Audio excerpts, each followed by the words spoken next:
I was the woman who sat on the front porch. I was the owner. Rehook, the remote is in my hand, the peace is in my heart, and I am just getting started. Thanks for watching. Like and subscribe for more stories on reclaiming your life. I was sitting in my usual spot, the teal clothette armchair near the bay window, when the front door slammed open. The sound was enough to shatter the peace of the afternoon. Derek, my son-in-law, marched in without knocking, breathing heavy as if he'd run a marathon up the stairs. He didn't acknowledge me at the kitchen sink where I stood washing my hands. Instead, he walked straight past me to the television console and snatched the remote from my lap. He didn't look at the screen. He didn't look at me. He just held the black plastic object high like a trophy. "Move," he grunted. "My game is starting. Go back to your room. The living room is mine." I dried my hands, the towel rustling loudly in the sudden silence. I turned slowly and looked at my daughter, Lena. She was carrying a stack of pamphlets to the hallway table, her eyes fixed on her own feet, her shoulders hunched inward as if trying to make herself as small as possible. She saw me, but she didn't speak. She didn't defend me. As Derek plopped onto the couch, grabbing the remote, I realized I wasn't angry. That had long since vanished. The shock was gone. There was only a profound, cold clarity. I picked up my keys from the bowl on the hall table, my physical keys, not the metaphorical ones I had given up years ago. I walked to the door, opened it, and stepped out without looking back. The latch clicked shut, sealing the silence of that room behind me. I stood on the porch, taking a deep breath of air that didn't smell of burnt pie or stale coffee, and waited for a cab that felt like it was driving me home. Rehook. Have you ever had to make the hardest choice of your life just to keep your dignity? Let's see how the tables turn when one grandmother decides she's had enough.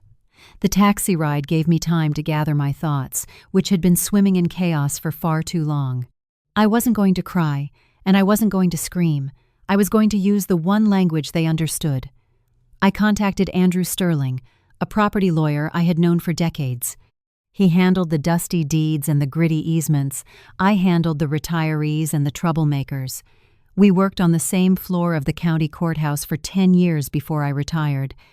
I told him, I need to stop paying their bills. I need them out. He said, "Celeste, are you sure? This means collateral damage." "Send the letter," I said. Not a request, a demand. The following morning, I was back at my house, feeling like a ghost. I walked into the living room, lifted the internet modem, and physically unplugged the cable running into the wall. I unplugged the landline.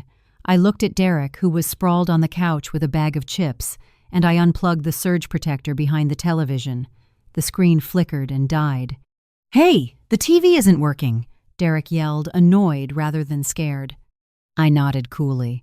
"It's probably a glitch. Call the provider. I'm done paying for it." I walked into my bedroom, not to retreat, but to prepare. I opened the bottom drawer of my dresser. The dust motes danced in the afternoon sun. I pulled out a stiff leather pouch, retrieved a set of keys, and a manila folder stamped with the county seal. I opened the folder. The deed wasn't just a piece of paper. It was a shield. It listed my name, Celeste M. Everson, alone. It listed the square footage, the lot number, and the easement rights. I stared at the signature at the bottom. I knew who I was in that document. I was the owner. I was no longer the mother-in-law who mumbled, "I'm going to my room." Rehook. The internet is down. The power is flickering. Watch as one woman uses the law to take back what was never truly hers. 2 days later, I was sitting in a quiet corner of the lobby of the Grand Hyatt. The marble floors were cold beneath my heels, and the scent of lilies hovered in the air. I was wearing a navy blazer that felt like armor and a fresh manicure that I had paid for with my own money. Lena arrived first. She looked frantic. Her hair was a mess, and she had forgotten to wear her shoes. She ran up to me, grabbing my hands. "Mama, what is going on? Derek is screaming. The bank called me. The card was declined at the butcher shop. They're saying you froze the account." I didn't flinch. I just looked at her with the eyes of the old woman in the chair. "I told you, Lena, the money is gone. The card is closed.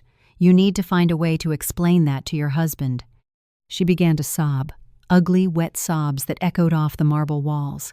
"But he threatened me. He said he'll leave me. He says if I don't have this house, he doesn't have a home." "You're ruining us." That wasn't our home, Lena, I said gently, squeezing her hand. It was his stage, and you were the audience. We are going to a lawyer's office at 10. You need to be there. You need to see what the reality is. She pulled away, wiping her eyes on her sleeve. I'll come. Just give me a minute. I watched her go, and for the first time in years, I felt no pang of guilt. I wasn't ruining them. I was retrieving the daughter who had been stolen from me. Rehook, when the money stops flowing and the internet cuts out, how long does the reality last? Let's find out what happens next. The conference room at Sterling's office was glass-walled, exposing us to the scrutiny of the other clients passing by. I sat at the head of the long mahogany table. To my right, Mr. Sterling organized a stack of files. Opposite us, Derek was wearing a suit that was ill-fitted and slightly rumpled. He looked exhausted, with dark circles under his eyes. Lena sat to his right, looking pale as a ghost. "Sit," I said, and the sound of my voice cut through the air. "We're here to talk about numbers and square footage, not feelings." Derek stood up, his chair scraping loudly against the floor. "This is ridiculous. We've lived there for 4 years. You can't just throw us out. We have an expectation of privacy. And you cut off the internet? That's not a utility. That's a lifestyle." Mr. Sterling didn't even look up from his papers. "That is a subjective opinion, Mr. Everson. The contract states the property is for sole use. You are in violation of the terms." The notice served was legal and binding. Derek turned on Lena, pointing a finger. "This is your mother's fault. She's crazy. You told me you had savings. 4 years of rent, utilities, groceries. Where is it?" Lena wouldn't look at him. She stared at the tablecloth. I reached into my purse and pulled out a file. I slid it across the table. "Open it," I said. Lena picked it up. It was a printout from the bank, a statement showing 0 balance. Then a list of chargebacks from Manassas Liquors, Downtown Auto Service, and exclusive gifts. I was the only name on the accounts. I had been paying for everything. "Where is the so-called savings?" I asked Derek. "Do you see a savings account? Do you see any equity?" He shook his head, the color draining from his face. It's invested. It's a business account. It's not in cash." "I haven't seen a transaction in 3 years," I said, my voice calm. "It appears the business is an illusion, and the only thing real here is that I own the deed, and now that you've learned the cost of living here, the price has gone up." Rehook, one list of papers changes the power dynamic in a room forever. Stay tuned for the courtroom of life. The meeting ended with an ultimatum. Derek was red-faced, shouting threats about lawsuits and slander. Lena was crying silently. "Mr." Sterling stood up. "The meeting is adjourned. You have until the 30th to vacate. Do not push your luck." As Derek stormed out of the building, shoving the door with his shoulder, Lena stayed behind for a moment. She looked at me, her eyes wet and pleading. "If we leave, he leaves too," she whispered. "He told me the house is the only thing holding us together. If I lose the house, I lose him." I stood up and walked around the table. I placed my hand on her shoulder. "Lena, listen to me very carefully. A marriage held together by a mortgage isn't a marriage. It's a hostage situation. If you want to save yourself, you have to save your own life." She pulled away. "You're being cruel." "No," I said. "I am being honest. I am done being the bank. You have 30 days to decide if you are a wife or a hostage. As of today, the internet is off. The electricity is on, but nothing else is." She nodded slowly, the resolve in her spine stiffening for the first time in years. "I'll be at 10 o'clock, she said, her voice steadying. "At the lawyer's." When I walked out of the building, the sun was shining on the pavement. I hailed a cab. I wasn't going home yet. I was going to find a dress that actually fit me, not the old comfortable clothes I wore while shrinking my size. Rehook. Sometimes you have to scare your own child to help them remember how to be an adult. Find out what happens when the ultimatum is given. The next 2 weeks were a blur of silence. I stayed at the hotel, eating in the restaurant, watching the river flow from my window. Derek and Lena texted me. "Please come home. We are sorry. Just the card. I'll pay it back. Please turn the internet back on." I didn't reply. I didn't turn on a light in my own living room. I let the dust gather. I let the shadows grow long across the floor where they had lived for 4 years. On the morning of the 30th day, I woke up early. I didn't go to the house. I met Roman, Mr. Sterling's young associate, at the gates. He held a clipboard. "The truck is here," he said. "They're moving." We waited on the curb. A moving van pulled up, and two men started loading boxes. Derek came out last, dragging a suitcase. Lena followed, carrying a small suitcase. They looked tired. They looked washed out. I didn't say a word to them. I didn't smile. I didn't gloat. I just watched them trudge across the lawn to the van. The silence was heavy, heavy with the sound of freedom. When the last box was in the back, and the driver slammed the door, I raised my hand. Roman handed me a key, a real brass key. We walked to the front door. I put the key in the lock. It didn't stick. It turned smoothly, the first time in months that the lock had worked the way it was supposed to. I opened the door and walked in. The air smelled stale, like old air. It felt empty. Rehook. The truck is gone. The silence is absolute. But is it empty? No, it is full of possibilities. I called a painter. I want the living room painted. I told him. In peach, the trim, the walls, a light, calming peach, not yellow. Peach. I didn't want to be cheerful. I wanted to be real. While he worked, I scrubbed the floors. I washed the walls where their TVs had stood. I waxed the wood floors until they gleamed. I threw away the magazines. I hung the picture of the river in a frame that actually suited the wall. I did it all without anyone yelling at me, without anyone telling me to hurry up. That evening, I sat on the new peach sofa. I held the remote. I didn't turn on the sports channel. I turned on a classical music station.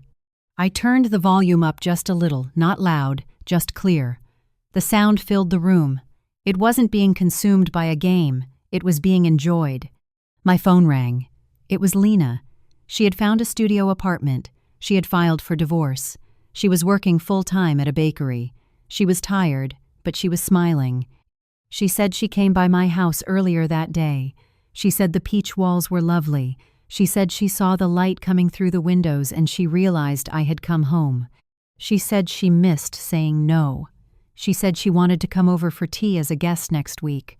I smiled and pressed decline. Not because I didn't want to see her, but because she needed to come to terms with me being a guest in my own life. Today, I was just the homeowner. Rehook. Sometimes the healing begins not in the bedroom, but in the living room. See how the walls start to change. 2 weeks later, I was in the middle of painting the kitchen when my phone buzzed. It was Zoe, one of my neighbors. "Mama, come quick. Betty is having a breakdown." I grabbed my keys and ran over. Betty, a sweet old lady who had given her life to her son, was sitting at her kitchen table with tears streaming down her face. Her son was standing over her, holding a pen, threatening to cut her off if she didn't sign the deed over to him to protect her. "He says he'll invest it," Betty sobbed, showing me a blurry photo of a spreadsheet with black ink. "He says it's for my safety." I looked at the paper. It wasn't a will, it was a quitclaim deed. It gave him everything she owned. "He doesn't want to protect you, Betty," I said, sitting down and taking the pen from her shaking hand. "He wants to protect his debt." I looked at her son. "Do you have a job?" I asked. The son scoffed. "I'm a contractor. I have plenty of work."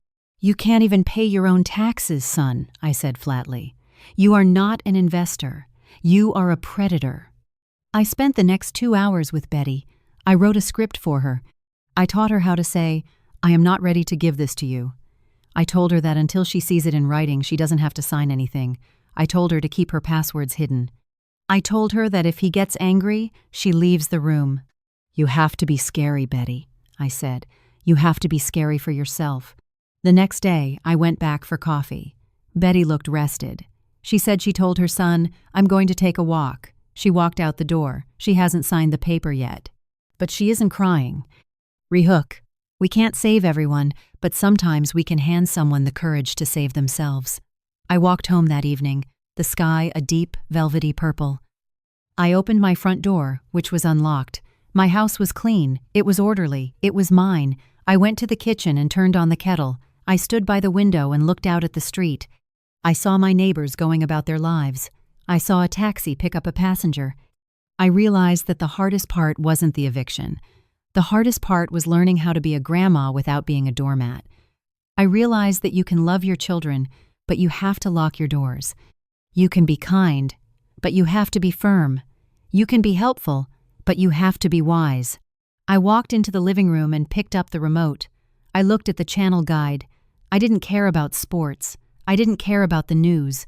I wanted to watch something that made me laugh. I looked for a show I hadn't seen, a show that made me feel young again.